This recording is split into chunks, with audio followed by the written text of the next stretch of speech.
నమస్తే అండి. తులసి మొక్క ప్రతి ఒక్కరూ ఇంట్లో బయట మనం చూస్తూనే ఉంటాం. పవిత్రమైన తులసి చెట్టు కేవలం ఆరాధనకే కాదు, ఆరోగ్యానికి కూడా అమృతం.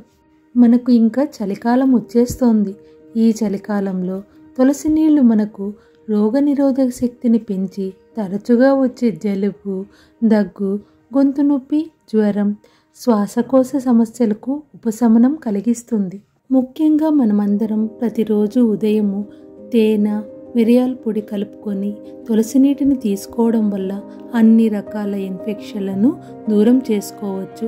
మానసిక ఆరోగ్యానికి మేలు చేసి ఒత్తిడి, ఆందోళన కూడా తగ్గిస్తుంది. అంతేకాదండోయ్, శరీరానికి శక్తి, మనసుకు ప్రశాంతత కూడా లభిస్తుంది. మనకు తులసి చేసే మేలు అంతా ఇంత కాదు. చర్మ సమస్యలు తగ్గిస్తుంది, జీర్ణక్రియను మెరుగుపరుస్తుంది, ఊపిరితిత్తులను శక్తివంతం చేస్తుంది. అలాంటి తులసి నీటిని మనం ప్రతిరోజు నిత్యం తీసుకుందామా?